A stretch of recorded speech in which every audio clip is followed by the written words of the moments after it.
So yeah, thanks so much for coming, you guys. I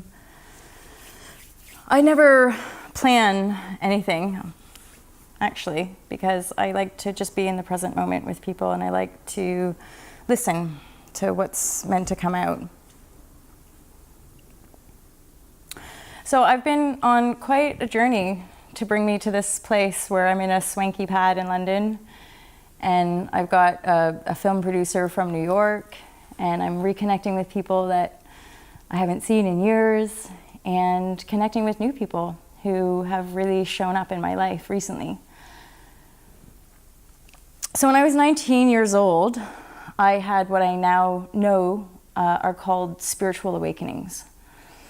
And what that means is that when I left home and I went to the University of British Columbia in Vancouver, a whole bunch of weird shit started happening to me, whereby I talked about the system in that video, right? That's what happened to me when I was 19. I had these experiences which showed me the system and how it works. So I essentially saw through the system and knew deep in my heart that I really couldn't play along. And part of the awakenings was a dream that I had, a very kind of cosmic dream that obviously all these years later I still talk about it, and it's still guiding me. And in the dream, I was stood on a rooftop and I was staring at my sister, and a massive green beam of light came down from the cosmos and hit me in the heart, and it pulled me up away from my sister, and it took me all the way around the world. And from that dream, when my life in Vancouver was not going to plan, I was sitting having dinner with a friend, and he was talking about traveling, and I heard from within myself, go, go. And within a month, I'd bought a one-way ticket to England, and I got my visa sorted, and I left. And the reason I left was because I was in search of the new paradigm.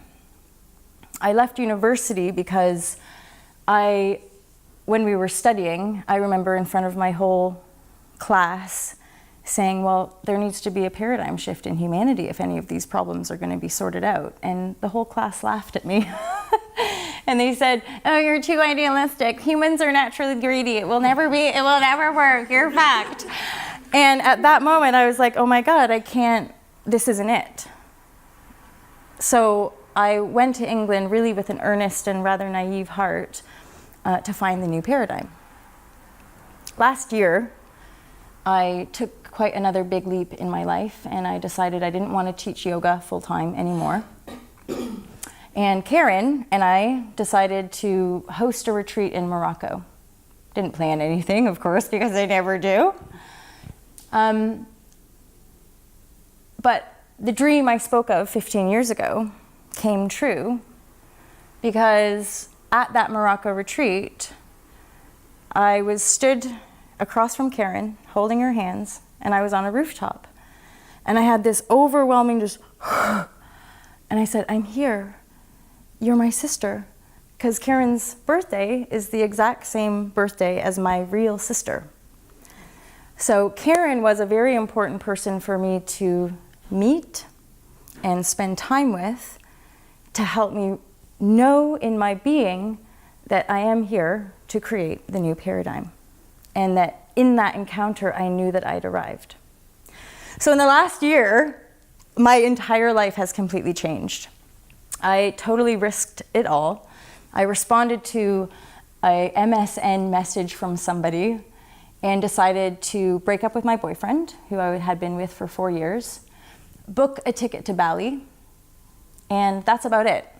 I booked the ticket in Morocco. I broke up with my partner when I got back from Morocco, and I got in touch with somebody that I thought might be able to help me with an online career on some level. When I started working with this person, it just so happened that I had a 44-page manuscript that was then entitled The Path to Paradise, which was my own sort of deduction process of all the different meditation and spiritual practices and spiritual texts that I'd been ingesting over the last 15 years. And of course, my own personal practice, my own personal research, and professional success with clients. So I worked with this person. He affirmed to me that the material was actually worthy, and he helped me extract little nuggets And the original purpose for me going to Bali was, I thought, to meet somebody, but that person didn't want to meet me in the end. And I ended up spending a whole month in Bali writing the book. So this is the book. The book is called The Fearless Life Guide. And it's an 11-step manual, you could say, that really helps people understand what is required of us, inside of us, to harmonize and to really cut the threads of what people call the karmic patterns. Karmic patterns are ultimately when a whole bunch of shit happens in our relationships, and we end up feeling really bad in ourselves. And I'm not going to go into the karmic backlog too much, but basically, when we take responsibility, we have an opportunity to transform and uplift those karmic patterns so that we release them completely. We totally shift them. So I'll go through it a little bit. There's the foundational pillars of really getting to know the emotional body. So do you guys feel stuff? It's not a trick question. Do you guys feel stuff, yeah? You get sad sometimes, you feel anger, you feel sadness, you feel jealousy, yeah, all that stuff. So when I started doing a lot more study into law of attraction, it's like spirituality and law of attraction had to come and meet. Because to me, law of attraction isn't just about manifesting shit we want. I want a car, I want more money. That's not what it's about. To me, high-level manifestation is all about manifestation that is in the good for everybody. And again, part of what drove me to create this new paradigm was that I saw that there's all this craziness happening in the world. And in how we do business, we treat each other like shit. We treat one another like slaves, right? And that's not good enough. That's not working. That way of working isn't helping us at all. In fact, we're destroying the planet and destroying our own integrity through the process. So when you hook into law of attraction and realize, oh shit, we're totally responsible for everything we see and everything we feel and everything we're doing, how do we shift that? And this, my friends, this is how you shift it. And it's a lovely, light little book, but the inner workings are very profound. And the reason I joke about, do you guys feel stuff, is because I've worked with a lot of people who don't feel. They're completely disconnected. They've been through so much pain and so much trauma and so much disheartened experience in their life that they're broken. They've built up walls in their heart, they're morbidly obese, or they're chronically ill, and they are too afraid to feel for the pain that might come out. And what I recognize is that that is not everyone's job on this planet. We all have a different, unique, and divine purpose for how we are going to pioneer a new way. Some of us, however, especially those of us who are feeling beings and rather emotional, through a lot of my different coursework and things that I've done, I realized that we're actually clearing ancestral imprints. So do you guys ever have those moments where something happens and then you have a reaction, but it's totally irrational? And then you're freaking out and you're like, fuck, da, da, da, da, and then suddenly you think, whoa, what was that? Why did I feel so intense? God, they didn't even like do anything that bad. That to me is the karmic backlog, is that we're not just shifting the present moment energetic imprint, we're shifting the imprint from the past. And that can help us make a lot more sense as to why sometimes we feel more intensity than is warranted in the moment. When more of us start doing this form of work, it helps one another to shift it quicker and clearer, and ultimately it helps us rise. So that's the simplest way to look at it. When we, so we have an emotional trigger. So somebody says something or does something and we get angry. What have you done? And our training and indoctrination in the system is to find someone to blame. You did that to me, that's why I feel that way. So for me, the shift, super annoying, but it works, was every time someone would do something or say something that made me feel something, instead of reacting, I'd draw it in. Holy shit, I'm feeling loads of anger right now. I'm feeling loads of rage, right? Burning rage coming up through my center, and I'd watch it. Or I'd feel my fear come up around my tummy, and I'd watch it. And be like, I see you, fear. I see you, anger. I see you, rage. And I hold space for it. The amazing thing when you start doing that is that once the anger or the rage starts to clear out of you, because I'm detaching from thought, I'm not reintegrating the emotion by like feeding it with negative thought. I detach from the thought, sit with the energetic, and then so often in my experience, when I'd let the anger transform, then there was pain. Then there was sadness. And then there was compassion. So my ability to sit with my emotional density, I call it. So emotional density is the shitty stuff. Those low frequency emotions. So when I get better practiced at sitting with the density, I shift it. And I shift it. Until suddenly I'm like, oh my God, it's not triggering me anymore. Oh my God, that person's doing that. And that used to enrage me. And now I'm just like, yeah, whatever. And that was a big breakthrough. I thought, okay, this works. And this isn't new, all right? This is ultimately what mindfulness is. But again, part of me wanting to go deeper and wanting to write my own book about this stuff is that I hear a lot of people in spiritual communities being like, oh yeah, I totally do mindfulness. And I'm like, oh, wicked, you've been meditating for a while? Oh no, I don't meditate, or I can't meditate. And I'm thinking, oh, well, they kind of go together. And if anything, I know that my committed daily meditation practice over the last 10 years is what has helped me be mindful. And mindfulness is non-reactivity, right?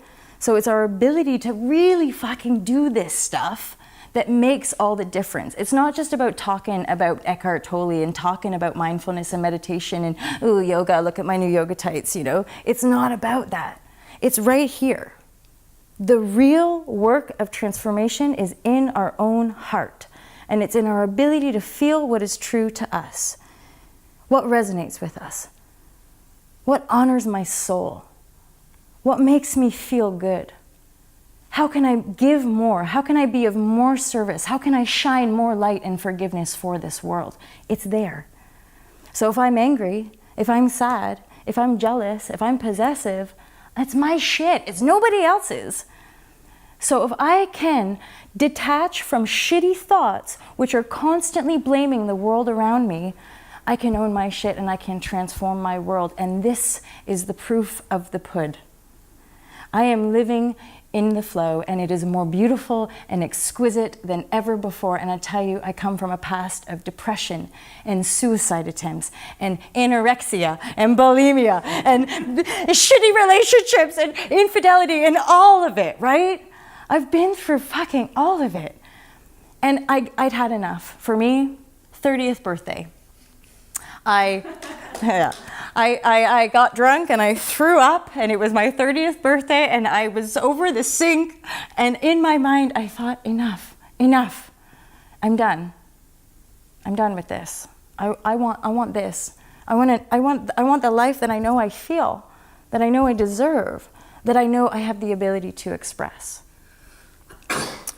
So that 30th year, bless you, Abe. That 30th year was a real turning point, and most of us would probably agree that decades are often big turning points in our lives. And that's when I really dove in and started to take all that responsibility, and all that accumulated meditation and yoga practice really started to have my back. And I was in a safe space. I was guided down to London or North Devon. And that's something I'll share with you as well, that when I left Canada at the age of 20, I was guided, right? You heard me say that. It was my inner voice, intuition, that said, go. And part of the juice of this book is the fact that I've always been guided. And the biggest lesson that I probably can teach people is that when you go against your intuition, you will end up in shitty, toxic patterns that are painful, not just for you, but for the people around you. And that we as people have a fucking service to do for one another, and that's listening to the intuition. Saying, I'm not gonna play your games anymore, I'm gonna listen to her because she's important to me. Why? Because you're all important to me. Because this fucking planet is important to me, she's beautiful. I wanna love the shit out of her. And I don't want the games that we're playing to keep destroying her. It's not fair, it's not fun. And that's like the glorious juice of transformation, is like suddenly you'll start to realize, oh my God, my shitty patterns are going away. Oh my God, I feel amazing. And you realize, oh my God, that is it. The other side of transformation is glorious fun. The other side of transformation is, in spiritual texts or Christian language, they call it salvation. You awaken, you see the pain, you integrate it, you feel your pain, and I often refer a lot to like Star Wars and Lord of the Rings, popular culture, yo. So, you know Gandalf the Grey in the first, what is it, Lord of the Rings? Gandalf the Grey. Yeah. If you don't know it that well, I'll just share. So in that first movie of the trilogy, he falls and plummets to his fiery depths, right? By the third, he rises as Gandalf, as Gandalf the White. And that's how I see transformation. I can't just be Gandalf the Grey and then throw my saber stick or whatever it is down and then pick up a white one and be like, hey, I'm the white one now. No. Sorry guys, this is the hard truth. You have to plummet to your fiery depths. I have to continually face all of my fears and all of my ugliness and all of my demons and all of my fearful projections. I often have little projections in my mind where I'll like see myself like a fierce fucking goddess in front of war machines and bombs and being like, no more. You are not going to be dropping those bombs and hurting innocent children anymore. And I do believe that this is a movement, a global awakened movement that is going to usher humanity into a better and higher vibrational living status, you could say, which is ultimately going to heal the world and obviously heal us as well. It's the same thing. I believe that this movement needs to be or is going to be led by women. I love men very much, and I believe that all the work that men have done is worthy of our recognition, but I don't believe that we can move forward without women rising. Women speaking their truth. Women saying, yes, this is my intuition and this is how I feel, and your behavior, I'm not going to tolerate it anymore. Because a lot of those threads are from an imbalanced and false perception of fear. So if we want to see it different, we have to permission ourselves to rise into power and into roles of leadership, because and that you know, you have a lot of people saying that, and I've had that in my own life. At some point I thought, I have to speak up. I can't watch another fucking shitty documentary about how much we're destroying this world and just cry my eyes out and do nothing. I can't just hide in a yoga class and be like, just stretch your bums, it's fantastic. That doesn't suit me, because there's more than that. And we, the privileged, and when I say privileged, I do mean people who have a house, who have food, and who have access to education, we're privileged. And we owe it to ourselves and to one another. And to the people who are less privileged, we owe it to them. Because part of that imbalance is the fact that our blind privilege creates more destruction and more poverty. So if we don't like that poverty, we have to own the fact that maybe we feel guilty. So own and transform your guilt and help. I can honestly say, you build momentum. There's actually a lesson called repetition and momentum. If you keep going, if you keep practicing, you will start to feel the energetic momentum. And that is ultimately where we start living in the flow.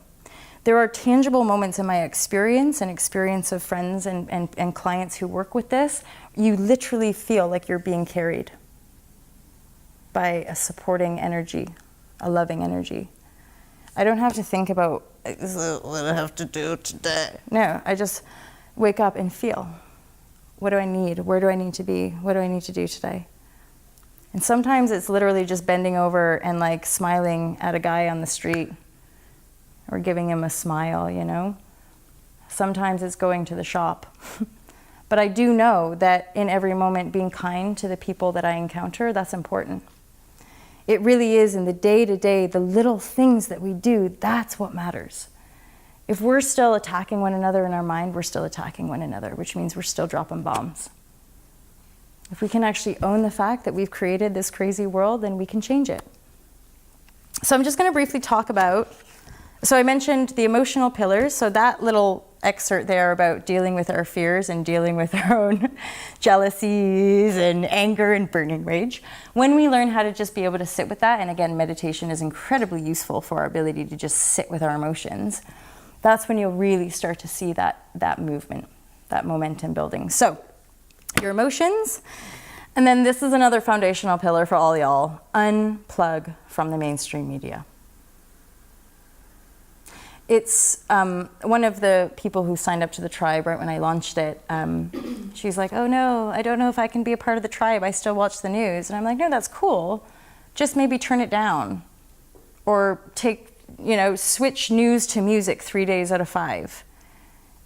And you know what, with this stuff, the unplugging bit is some of the quickest and most instantaneous results that people get.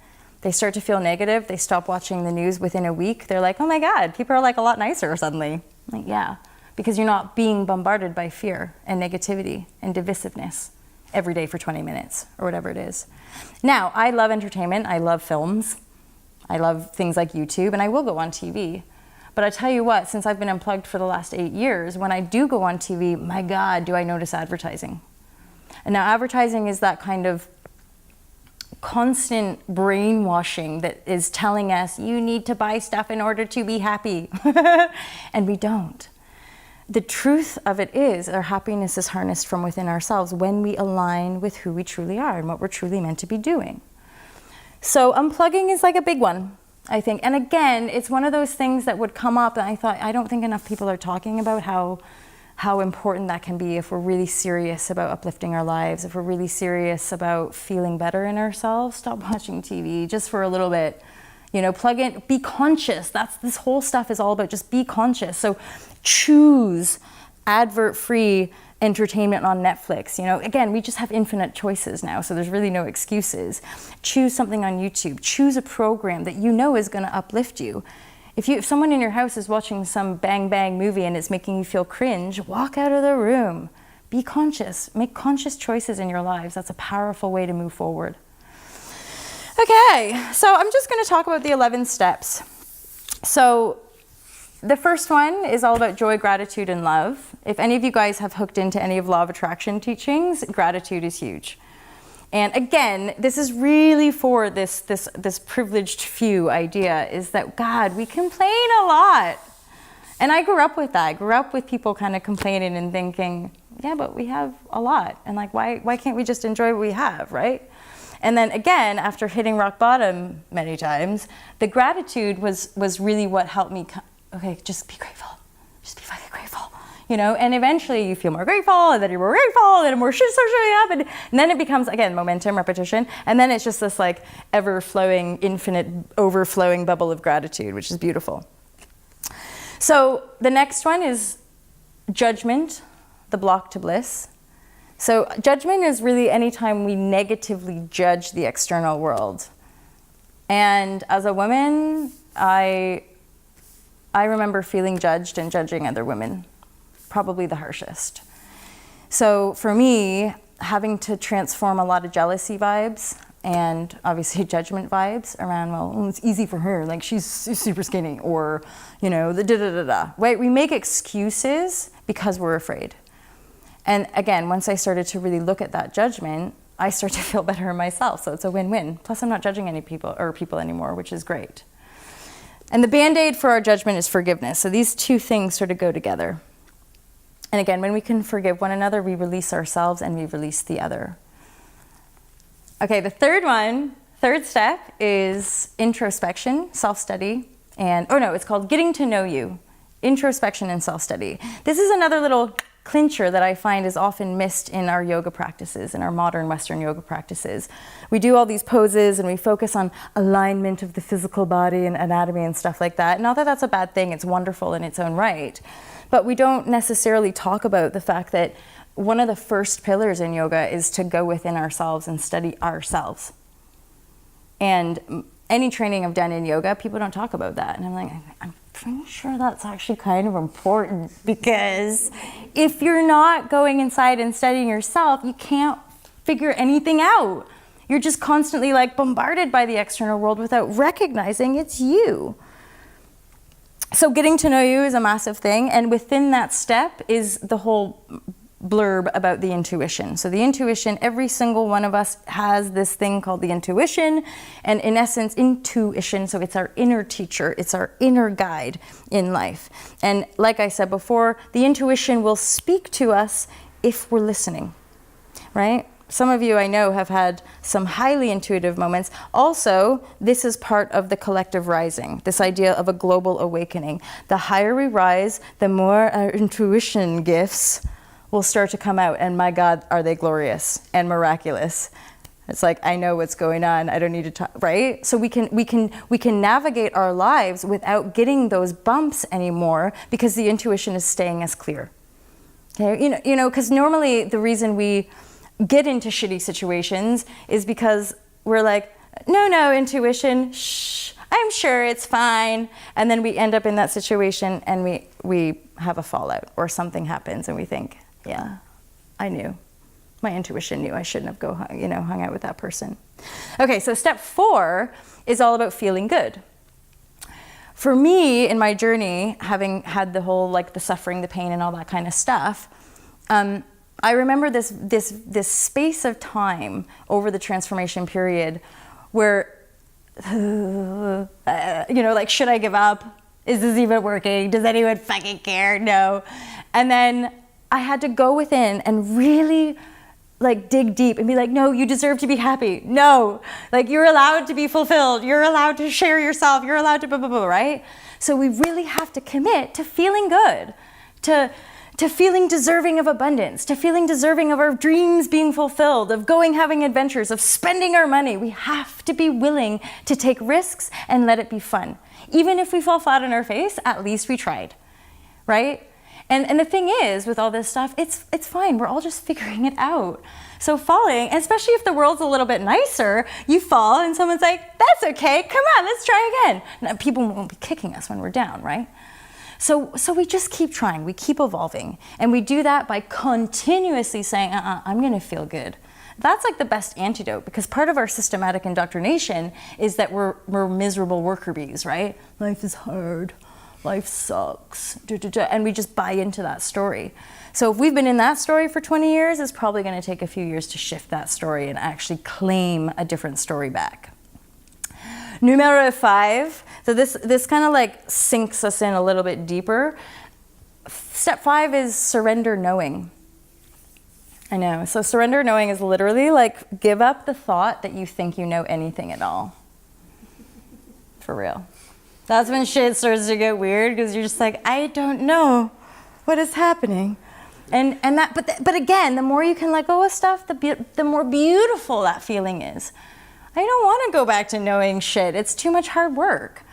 I like the fact that every day can be a new experience.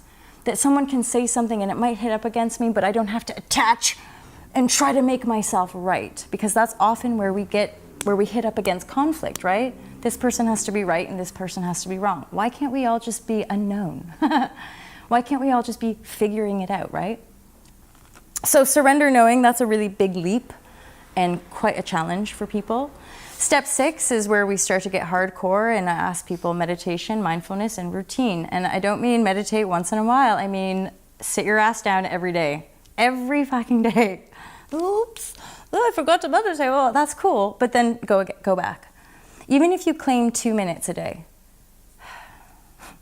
2 minutes is great. You've just created 2 minutes in lots of areas of your life because you've created that amount of space. So people often say, and again, really stressed out, high achieving type people, I don't have time to meditate.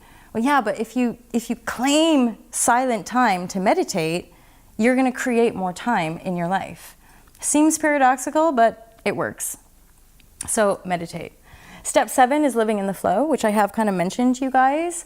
I imagine that a lot of you guys probably hit that quite a bit, because most of you I know either meditate or have a spiritual practice or are artists, and kind of, you know when you're in the flow when you're writing a song, right? You know when you're in the flow when you're feeling good and everything is effortless. Now, the beauty of living in the flow is that productivity expands somehow. When you're in the flow, you manage to get a whole lot of shit done without even trying. And you get to luxuriate your unmotivated days. So that was a big leap for me, starting to really look at so I used to have, and you guys, some of you might resonate with this. When I was like unmotivated or feeling a bit tired, I'd like feel really guilty. I'd be like, oh no, what if my motivation never comes back? Oh fuck, what's wrong with me? Like, what's gonna happen? And then I just stay in this like panic. I'd probably end up putting on weight and just be like, oh fuck, everything's falling apart. So I'd like freak out about the fact that I didn't have the energy. Now what I realize is that that's the flow.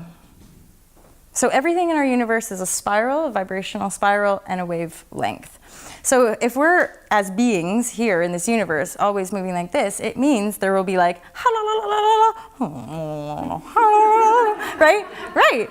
So on down days, embrace the down days. Embrace like relaxing and be like, oh my God, I'm just gonna eat popcorn and watch movies all day. I'm gonna stay in my PJs and just do shit on Facebook. Like whatever, you can do that.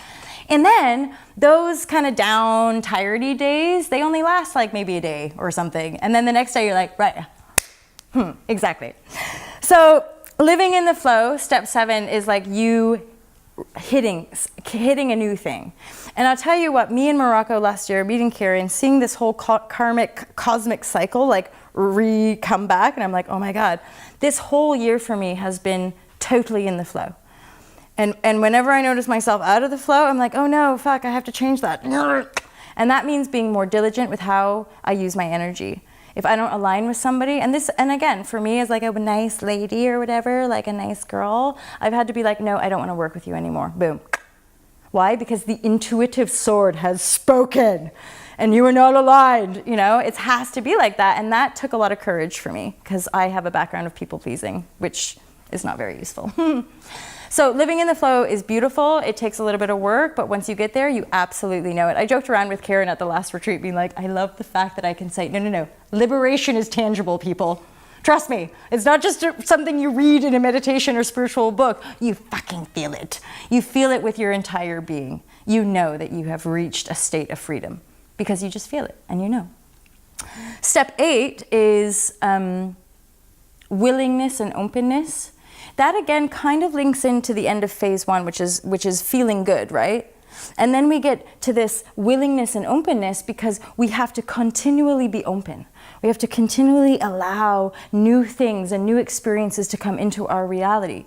Because if we're still in fear, oh no, I don't know if I can accept that. Oh no, you're too gracious. Oh no, you're too kind. And then we block.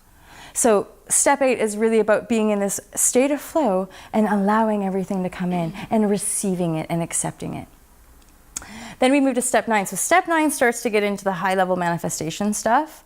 Step 9 is what I spoke about, this idea of taking responsibility for our lives. If I don't like the fact that there's war out there, I have to take responsibility for it and transform my anger and attack energy. I have to radiate as much peace and love and light as possible if I stand a chance of transforming that energy. In fairness, I have, because I don't experience it in my world. However, I am aware that collectively we have a lot of work to do. Step 10 is, if I can remember it. You guys, this is my own book and I'm not sure what step 10 is. Step 9, oh yeah, living imagination. So the thing is, once we start getting good at, I know, right? Once we start getting good at like the sitting with our emotions, transforming them, working with our awareness, blah, blah, blah, blah, blah, blah, then we step it up a notch and we claim our imaginative power. We're like, right, I wanna travel more. I wanna like, bliss out. I wanna do more retreats. I wanna spend time in Morocco. And the point being, I live it. I'm not just like, oh my God, that's a really nice little imagination. I'm like, oh my God, I just imagined something that felt incredibly awesome. I'm gonna book a ticket and make it happen. Boom. Then I'm living in my imagination. This place where we're right here, this is just my fucking high level imagination coming to life. So living imagination, step 10. Step 11 is I rest in peace, rest and relaxation. And in yoga, people kind of joke about it, and I'm also one of those teachers that would lie people in Shavasana and be like, by the way, this is the ultimate pose. This pose right here, lying dead like a corpse, this is the one to master. Why? What does the spiritual mean of corpse pose? Die. Die to the illusion. Die to the illusion of a system of control and domination. Relax and feel and rest in peace. Rest in your peaceful center. That's living in the flow. That's being a responsible creator. That is rest in peace. Right here, it's always there. That's why a lot of us, we're all fucked up and we do a yoga class and we rest in Shavasana, like, oh my God, I need more of this. Or we have a massive emotional release after a yoga class. And then we start to feel that, like, oh my God, this right here, this is beautiful. That out there, I need to kind of work on that, right? But the more you work in here, the more all that transforms. And again, those of us on the other side of it are the testament. We can testify to the fact that it does transform itself. I don't have to worry. I don't have to plan my talk because it's already there. This is already pre-agreed, all of it. I think that's it, guys. Thank you so much for coming. That's the book, The Alta Love Movement. We shared that video. Yeah, thanks. Yeah, thanks for coming. And I don't know if you guys have questions or anything, or just like, let's get drunk and... Except there's only 2 bottles. There's probably like half a bottle left, if that. But